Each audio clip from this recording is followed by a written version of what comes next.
हाँ गौरी सुनो ना, हमें एक जरूरी बात बताने के लिए कॉल किया तुम्हें। कैसे बात भाभी? अरे अम्मा जी ना नई साजिश कर रही है। वो ना शिव भैया को जायदाद से बेदखल कर रही है ताकि तुम्हारे बाबा उनको वहां से भगा दे। पर भाभी मेरे बाबा ऐसा क्यों करेंगे? अरे क्योंकि अम्मा जी को ऐसा लगता है कि तुम्हारे बाबा लालची हैं और शिव भैया कंगाल हो जाएंगे तो उनको वहां पे रख के क्या करेंगे वो, इसलिए शिव भैया मजबूरन यहाँ पर आ जाएंगे और शायद हार मानकर तुम भी उनके साथ यहाँ पर आ जाओ। तो अम्मा जी ना एक तीर से दो निशाने लगाने का सोच रही है। अब ये तो हो गई उनकी सच्चाई, अब सुनो उनका झूठ।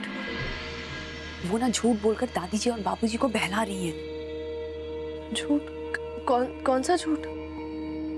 अरे वो दादी जी और बाबूजी को ये बोल रही हैं कि वो ऐसा इसलिए कर रही हैं ताकि शिव भैया की झूठी उम्मीदें यहाँ से खत्म हो जाए और वो हमेशा के लिए वहां पर जाकर बस जाए। अब मतलब ताकि तुम दोनों तो सुखी रहो इसलिए। पर गौरी हम तो बहुत कंफ्यूज हो रहे हैं उनके इस कदम से, हमें तो समझ में ही नहीं आ रहा है कि उनका असली मकसद क्या है। पर गौरी हम क्या कहते हैं, तुम ना संभल कर रहना। हाँ अरे सरला। जी अम्मा जी। गौरी सुनो, अम्मा जी बुला रही, हम रखते हैं। हाँ बाय बाय बाय।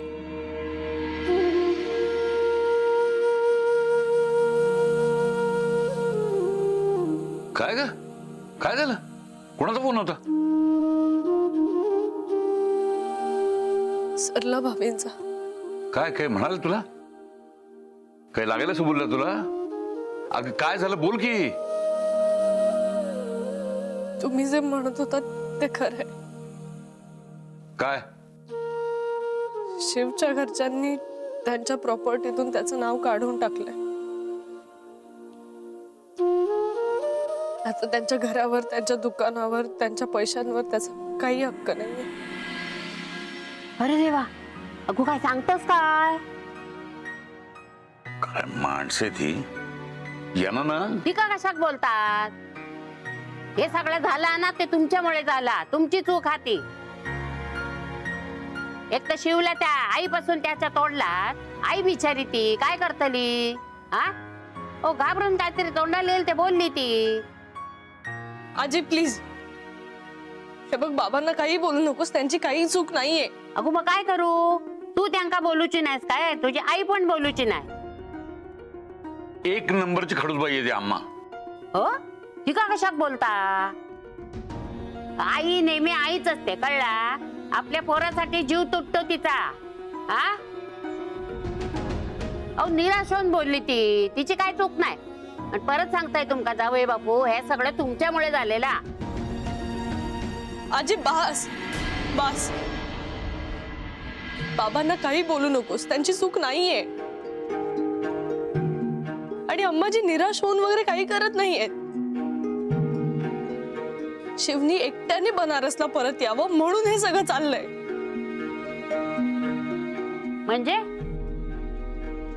म्हणजे शिवला प्रॉपर्टीतून काढून टाकले हे आपल्याला कळाल्यावर आपणही त्याच्याशी नातं तोडू. बाबा मलाही त्याच्यासोबत राहू देणार नाही आणि नाईलाजाने शिवला मुंबई सोडून बनारसला जावं लागेल. मला कायमचं सोडून जावं लागेल. हेच हवंय अम्माजींना, हीच इच्छा आहे त्यांची.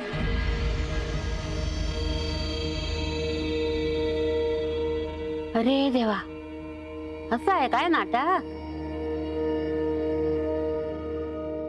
हे बरोबर नकोस. कोणत्याही परिस्थितीत तुला आणि त्याला मी एकटं सोडणार नाही, कळलं तुला? शांत, जे झालं ते विसरून नव्यानं संसार सुरू करा. शांत बर्फे, रडू नको गो. अम्माजी असं काही करतील असं कधीच वाटलं नव्हतं. जे झालं ते एका अर्थी बरंच झालं असं मी म्हणतो. तुला इथं आणून मी कोणतीही चूक केलेली नाही त्यांनी सिद्ध केलं. आता जे लोक आपल्या मुलाला विचारत नाहीत सुनेला काय विचारणार? आपण तसे नाही होत, आपले संस्कार तसे नाहीयेत. तू सुखात राहावीस हे जसं मला वाटतं तसं शिव पण सुखात राहावं असं मला वाटतं. तो चांगला मुलगा आहे आणि तुला सुखात ठेवल्याची खात्री आहे मला. आता मनात असली अपराधी भावना काढून टाक तू. शिवचं आणि त्याच्या अम्माचं नातं कमकुवत आहे म्हणून ते तुटतंय. तू आणि मी ह्या परिस्थितीला जबाबदार नाही आहोत. कळलं का तुला? डोळे बसून शांत. गौरे नको रडू गो. अगो गौरे. गौरी गौरी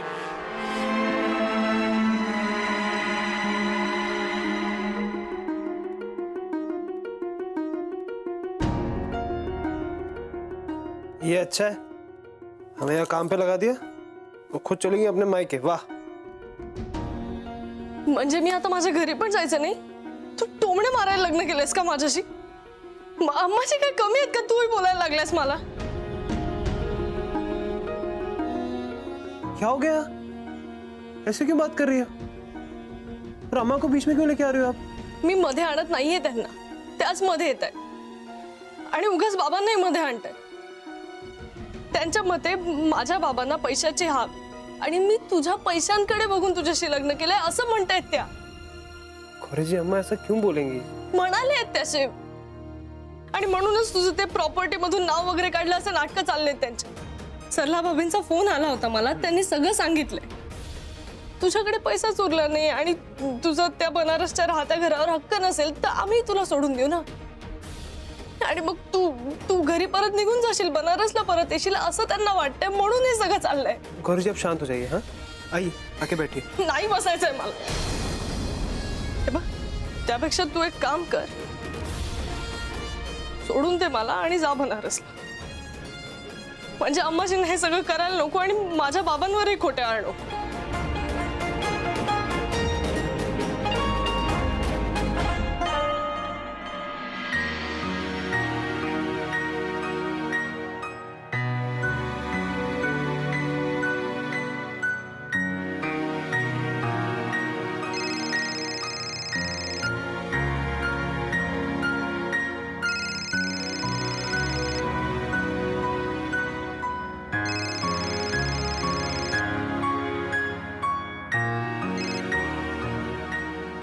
तो तुम्हें खबर लगी गई मुन्ना? हाँ माँ, मिल गई. पर आपको तकलीफ उठाने की कोई जरूरत नहीं है. तुम हमारी तकलीफ की चिंता मत करो बेटा, हम सब सह लेंगे. बस तुम खुश रहो. हैं? अम्मा शायद आप समझी नहीं, हम समझाते हैं आपको. देखिए अम्मा, आप हमें जायदाद से बेदखल करेंगी, लोग बातें बनाएंगे, आपको और तकलीफ होगी. हम आपका काम आसान कर देते हैं अम्मा. हम अभी इसी वक्त शुक्ल खानदान की सारी जायदाद से अपने सारे अधिकार त्याग रहे हैं.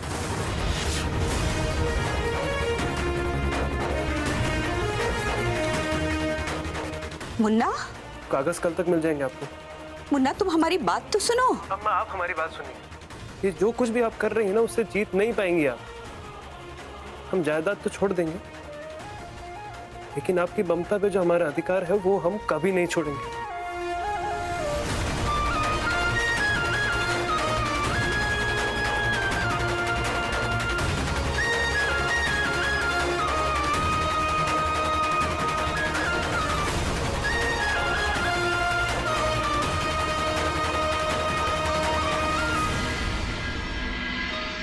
गौरे हो माझी बर्फी. घे. अगो तुका पना आणला. हा उकड वाढलो ना, जरा थंड थंड पना पी. काय गो, काय झाला? कोणी काय बोलला तुका? अम्माचा फोन येलो होतो? नाही आजी. अगो काय झालं मग? शिव काय बोलला काय तुका? नाही आजी. आजी हे सगळं माझ्यामुळे होतंय. मी जर नोकरीचा हट्ट धरला नसता ना तर हे झालंच नसतं. मी असं करायला नको होतं आजी. मी अगो अशी काय तू काय केलास? हे जे काय घडला ना ते शिवची अम्मा आणि आमचे जावई बापू यांच्यामुळे घडला. आजी मुळे त्यांनी तुका बनारसून आणूकच नको होता व्हायचं. आजी तू उगाच बाबांना नको ना बोलूस आता. अगो तुझे बाबा नंतर, आधी माझे जावई होते त्यांका बरोबर ओळखून आम्ही. नाही म्हणजे स्वभावान ते चांगले आहात, पण काय झालंय माहितीये काय, त्यांची मुलगी आता त्यांची मुलगी नसून कोणाची तरी बायको झाली आहे, हे ते विसरले. आणि त्याच अम्माचा पण झाला. आता शिवची अम्मा आणि तुझे बाबा या दोघांनी तुमका समजून घेतल्याने असता तर ह्या घडलाच नसता ना काही. हा पण अजून काय बिघडलेलं नाही, कळला. आजी अगं, पण मला सुचतच नाहीये की हे आता बिघडलेलं सावरू कसं मी.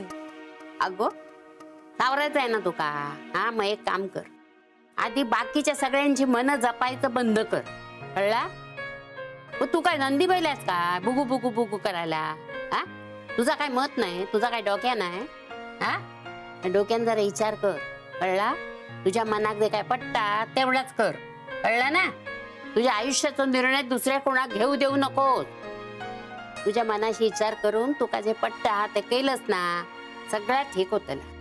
आजी अगं, पण मला बाबांना दुखवायचं नाहीये. अगो तुझा संसार मोडलो तो तुझ्या बाबांका आनंद होईल काय, नाही ना. हे बघ, तू शिवची काळजी घे, त्याला दुखवू नको, कळला. कुठे गेला, कुठे तो बाहेर गेलाय आजी. त्याला खूप वाईट वाटलंय अम्माजींच्या बोलण्याचं. मला म्हणत होता की तोच सगळे हक्क सोडणार आहे प्रॉपर्टीवरचे, त्याला काहीच नकोय. म्हणजे मी खूप समजावलं त्याला, पण तो ठाम आहे त्याच्या मतावर. संपत्तीवरचे सगळे हक्क सोडले म्हणून उद्याच कायदेशीर कागदपत्र पाठवणार आहे तो अम्माजींना. आजी अगं, उद्या वाढदिवस आहे त्याचा आणि त्यात हे सगळं चाललंय. तू काळजी करू नको. हे पुरुष ना रागा रागात काय बाय बोलून जातात, हाताने काय करत नाहीत. तू एक काम कर, उद्या त्याचा वाढदिवस आहे ना, काय कर माहितीये, ते का आनंदात ठेव, कळला. आणि ते तुमच्यात काय असतात ना नवीन पोरं, तुम्ही काय त्याच्यात नकळत काहीतरी त्याका देता, काय करतात, सरप्राईज पार्टी. हा ती पार्टी दे त्याका, कळला. आणि त्याका खुशीत ठेव. कसा खुशीत ठेवायचा आहे मी काय तुका सांगू आता. कळला. आजी तू अगदी बरोबर म्हणतेस. म्हणजे शिवचं मन शांत झालं ना तर तो चुकीचा निर्णय नाही घेणार. हा आता कशी बोलली माझी सोनपापडी. देटाळी. चला पण पिऊन घ्यावा आता, हा थंड.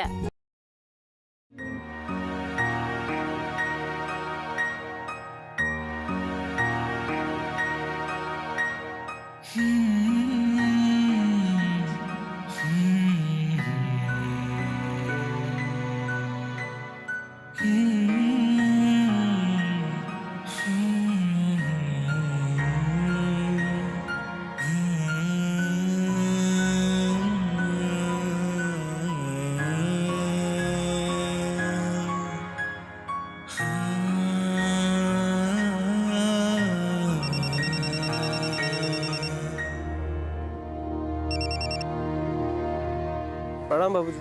खुश रहो बेटा। वैसे तो हम काफ़ी देर से तुम्हें फ़ोन करने की सोच रहे थे, पर क्या करें, हिम्मत ही नहीं हो रही थी। क्यों, क्या हुआ बाबूजी? नहीं, वो क्या है ना कि हमने तुम्हारी अम्मा से बात की और हमें बताते हुए बड़ा दुख हो रहा है कि वो जो तुमने जायदाद की बात की थी ना, वो सच है। हमने तो आपसे कहा था बाबूजी, आपने ही बात नहीं मानी हमारी। देख रहे हैं अब कितनी बड़ी सजा दे रही है अम्मा हमें, सिर्फ गौरव जी का साथ देने की। वैसे कोई नई बात तो है नहीं बाबूजी, मतलब ऐसी सजा तो हमें पहले से मिल रही है। जब से हमने गौरव जी का साथ देने का फैसला किया है, उनसे शादी करने का फैसला किया है, तब से सजा मिल रही है। पर अब बहुत हो गया बाबूजी, हम ये बोझ उठाते उठाते ना परेशान हो चुके हैं और नहीं हो रहा हमसे। इसीलिए हमने एक फैसला लिया, क्योंकि हम जानते हैं और किसी को भी तकलीफ हो या ना हो, हमें जायदाद से बेदखल करने के कागजात बनाते वक्त आपको जरूर तकलीफ होगी। हाँ वो तो है बेटा, लेकिन तुमने फैसला क्या लिया है? हमने ये फैसला लिया है कि हम खुद अपने आप को घर की जायदाद से बेदखल करें।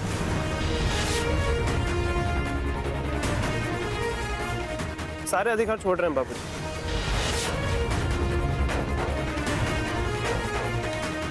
तो सारे पेपर्स बनवा के आपको कल सुबह भेज देंगे, मिल जाएंगे आपको शाम तक। क्या कह रहे हो बेटा तुम? हम क्या कहते हैं कि तुम बाबूजी प्लीज आप रोकने की कोशिश मत कीजिए हमें। हम नहीं रुक पाएंगे। आज रुक गए ना बाबूजी तो हमारे और गौरी जी के रिश्ते को कभी सम्मान नहीं दे पाएंगे। लेकिन बेटा तुम ही तो कहते थे ना कि ये तुम्हारी अम्मा का प्यार है तुम्हारे लिए। बाबूजी प्लीज अम्मा का नाम मत लीजिए हमारे सामने। अम्मा ने अब सारी हदें पार कर दी। आप हमें रोकने की कोशिश मत कीजिए बाबू। मुन्ना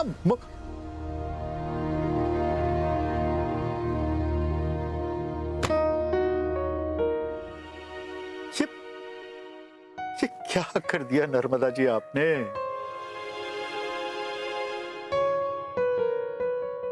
मुन्ना को खुद से बहुत दूर कर दिया।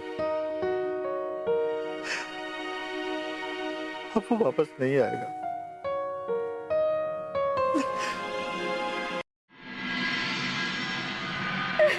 माता जी हम हार गए, सब कुछ खत्म हो गया, हमारी आखिरी उम्मीद भी टूट गई है माता जी। ऐसा काहे कह रही हो जौनपुर वाली? क्योंकि माता जी हमने कितनी कोशिश की कि हमारा मुन्ना वापस आ जाए, यहाँ तक कि हम मुन्ना की खातिर मुंबई भी चले गए, अपने समधियों से हाथ जोड़े, लेकिन मुन्ना ने हमारी ममता, हमारी कोशिशों को ठुकरा दिया माता जी। हमें तो लगता है माता जी हमारी किस्मत में यही लिखा है कि हम अपने बेटे के विरह में तड़प तड़प के मर जाएं। हम मर जाएंगे माता जी, हम मुन्ना के बगैर मर जाएंगे, हम अपनी जान दे देंगे माता जी, हम मर जाएंगे। अरे मरे तुम्हारे दुश्मन हैं? और देखो भरोसा रखो हैं, और ऐसे हिम्मत मत हारो। कहा है कि हमें भरोसा है कि मुन्ना वापस जरूर आएगा। मुन्ना वापस नहीं आएगा माता जी, हम कह रहे हैं आपसे मुन्ना वापस नहीं आएगा। पहले तो उसने जुबानी तौर पे हमसे मना किया था, उसके बाद तो मुन्ना ने हमसे कानूनी तौर पे भी अलग होने की बात कह दी है माता जी। अब आप बताइए इस सब कुछ सुनकर कोई माँ कैसे जी सकती है? हम मर जाएंगे माता जी, हम मर जाएंगे, हम मर जाएंगे। मुन्ना के बगैर मुन्ना को बुला दो, मुन्ना को बुला दो, मुन्ना को वापस ले आओ। अब क्यों रो रही हैं आप? अब तो सब कुछ वैसा ही हो रहा है जैसा आप चाहती थी। तो अब किस बात की तकलीफ है आपको? ये क्या कह रहे हो माता प्रसाद तुम? सच ही तो कह रहे हैं माता जी। यही चाहती थी कि इस घर से मुन्ना की यादें मिटा दी जाएं। इसीलिए तो इन्होंने उसका कमरा खाली करवाया, जायदाद से बेदखल करने की बात उठाई। तो अब किस बात का रोना है? मत रोइए, सब फिजूल है। माता जी हमने ऐसा नहीं किया, हमने ऐसा कभी नहीं चाहा माता जी। वैसे जो कुछ भी हुआ ना बहुत अच्छा हुआ, भगवान का लाख लाख शुक्र है। कम से कम हम एक गुनाह करने से तो बच गए। सच कह रहे हैं माता जी, इस मामले में हमारी किस्मत बहुत अच्छी है कि हमने आपके कहने पर चलकर अपने बेटे को जायदाद से बेदखल करने का गुनाह नहीं किया। उससे पहले ही हमारे बेटे ने खुद अलग होने का फैसला करके हमें इस गुनाह से बचा लिया। वरना आपके इस कदम से हमारे और हमारे खानदान की बहुत बदनामी होती है, और हम जिंदगी भर अपने आप को माफ नहीं कर पाते। नहीं माता जी हमने ऐसा नहीं किया। मुन्ना के बाबूजी हमें गलत समझ रहे, आप हमें गलत समझ रहे जी। हमारी ये मंशा नहीं थी, हम सिर्फ मुन्ना को वापस लाना चाहते थे। हमने जो कुछ भी किया अब तक मुन्ना को वापस लाने के लिए किया।